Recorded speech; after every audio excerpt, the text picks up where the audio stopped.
of the Covenant was this box that had certain dimensions. It was made of acacia wood. Acacia wood is a tree that is pretty prominent now.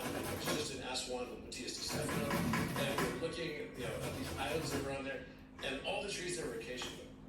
The acacia wood tree has DMT.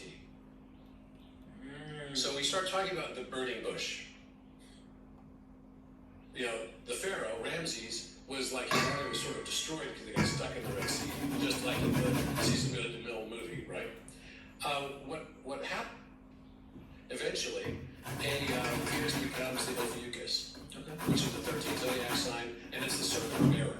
So it becomes the story of Asclepius. Right? Asclepius is the one who saved the life of Orion when he was stung by a scorpion, which was really just, scorpion venom is the most expensive drug signs.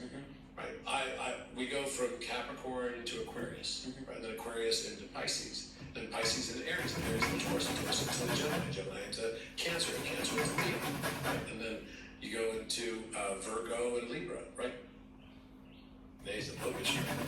So you twist this strip, and then if I have a little Mattel car, right? A little one the kids play with, I twisted a thing like that, and I could defy gravity. I could let the car go and end up going on both sides of the paper. Okay. Because of the twist. This is the nature of the strip. So what this basically shows is that time can loop back on itself. So I'm gonna stop you there for a second because this is something I wanted to talk to you about. I was talking to some channels the other day, some scientists the other day, and this concept of there is no past life, there's no future life, that all lives are happening at the same time. That concept, which has been explained, stacked on top of each other. So it's all happening at the same time. And quantum jumping is being able to jump between with ease. Yeah. Because we're not going back or forward, it's all at the same level, but just at different times. And then I get into the spiritual aspect of it, is that it's the oversoul living all of its lives at the same time. And when we were talking about earlier of, it looks like someone in the Great Pyramid, someone came in and did it afterwards.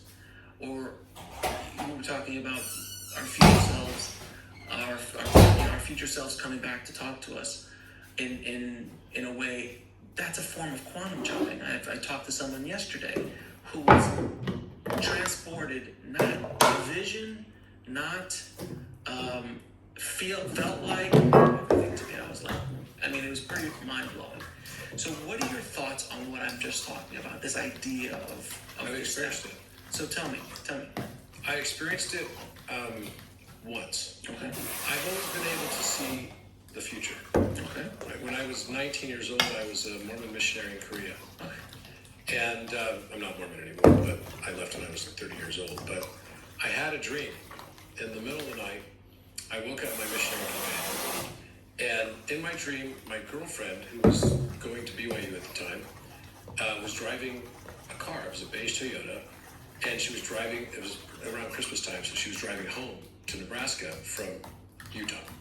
And which is like a long, straight drive through cornfields. She fell asleep at the wheel. One of my friends was represented by the Orion constellation. And it's the story of the hero's journey. Orion is the hero. We're all on our own hero's journey. That oversoul has many names. We can say it's Yahweh for some, the lesser Yahweh for others, Metatron for some, Thoth. You can go to a whole list of different names.